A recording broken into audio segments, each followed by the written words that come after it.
Hi guys, સવારે જય સ્વામિનારાયણ. તો સવાર થઈ ગઈ છે, ચા નાસ્તો કરી ગાલ્યું છે. હું ટ્યુશનમાંથી આવી ગઈ છું અને કશીશ ટ્યુશનમાં છે. મમ્મી અને પપ્પાએ કાતરી પાડીશ ઘેર બટેકાની, તો હું તમને બતાવી દઉં.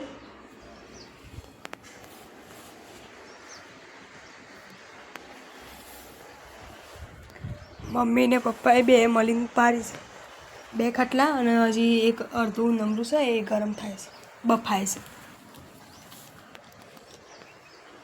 મમ્મી અંદર શું કરે છે હું તમને બતાવી દઉં. આજે ઘઉં કટા જવાનું છે ખેતરમાં, એટલે મમ્મી આજે વહેલી પાલીજી છે. શું કરીશ મમ્મી? કોના બડા સુખડી બનાવું છું, બતાવી દે હેઠતા. તો ગાઈસ આપણે જવાનું છે ખેતરમાં, કારણ કે આજે ઘઉં કઢાવવાના છે. તો આપણે ખેતરમાં જઈને બતાવીએ છીએ. આપણે ઘરનું કામ કરીએ છીએ, દુકાનનું કામ કરીએ છીએ, એટલું જ નથી, ખેતરનું પણ કામ કરીએ છીએ. બધા બ્લોકમાં બતાવ્યું છે, પણ તોય આજે ઘઉં કઢાવવાના છે, પછી બતાવીએ આપણે.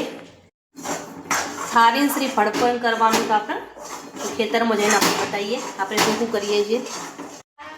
તો ગાઈસ અમે નીકળી ગયા છે ખેતરમાં. મોર તો બધા ડાકડા મારા લઈને ઉપરી ગયા. અને ગાઈસ ઘઉં તો આપણે કઢાવવાના જ, પણ આજનો પવન તમને બતાવી દઉં. હોશેલ બધું ઉડી જવાનું છે, પણ શું કરીએ, કારણ કે ઠેસર મળતો નથી. એટલે જો હવા ફૂલ હવા છે આજે, હોશેલ ઉડી જ જવાનું છે, પણ જેમ થાય એમ ખરું. જીમ્મી જઈએ છીએ આમ સારા મમ્મી છોકરો પપ્પા અમે જઈએ ખેતરમાં, છોકરો જોઈ છે શાળામાં. કશીશ કોઈ નહીં બોલો, કારણ કશીશ રીહાઈ જઈશ. હું તો ખેતરમાં ઘઉં કઢાવા લઈ જાવ ને, તગારો પકડાવા તે ખબર પડે કે ઘઉં શમ કરીને કઢાય છે, ખવાય છે જેમ કઈ બધી હાથ જ આવરસ તન તો રોજ રોજ. તો ગાઈસ ખેતરમાં જઈને બતાવીએ આપણે. પવન તો બહુ ઉપર્યો તો મારા બાલ જો કેટલા ઉડું છું. તો ગાઈસ ફાઇનલી ખેતરમાં આવી ગયા છે. પેલો ભગવાનનો દીવો કરી દીધું છે. નાળિયેર ફોરવા માટે પથ્થર લેવું પડે ના. તો ગાઈસ ટ્રેક્ટરનું બધું આવી ગયું છે. રખવાર બાવજી ઘણા ઘણા ઘઉં થજો મારા વાલા, સારું કરજો મારા નાથ બાપા. તો ગાઈસ ફાઇનલી બધા આવી ગયા છે, તમે જોઈ શકો છો. એક ઠેસર કઢાવવાનું પણ છે, હજુ 2-3 મજૂર નથી આવ્યા. અને ઘઉં ભરવા માટે પણ ટ્રેક્ટર છે. મોર પણ આવી ગયા છે. કઈ ભાગમાં આપીશ તો બંને આવ્યો છીએ, કારણ કે મજૂરી તો કરવી જ પડે. તો ગાઈસ ફાઇનલી તમે જોઈ શકો છો.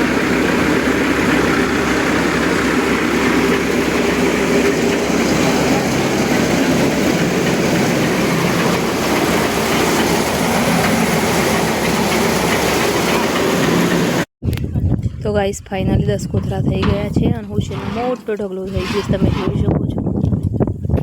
જેમથી નથી બતાવતા આપણે, કારણ કે કોઈ પસંદ હોય ના હોય. કોકે આ શું કરતું હશે. 10.5 કોથળા થયા છે, અને હું તો બહુ જ ખુશ છું, કારણ કે ગઈ સાલ 8 થયા હતા, હું 10.5 થયા છે. અને આપણું ખેતર તો હંમેશા આપણે બતાવેલું જ છે. 2 વીઘા છે, 2 વીઘાના કમસે કમ 15 કોથળા તો થવા જ જો. બટ આમ તો રત હેતી કોઈ આપતી નહીં એટલું, તો એ સારું કહેવાય એમ. તો ટ્રેક્ટર તો કઢાવીને ફાઇનલ જતું રહ્યું છે, ડાયરેક્ટ કોથળાએ આપણે નાખી દીધા.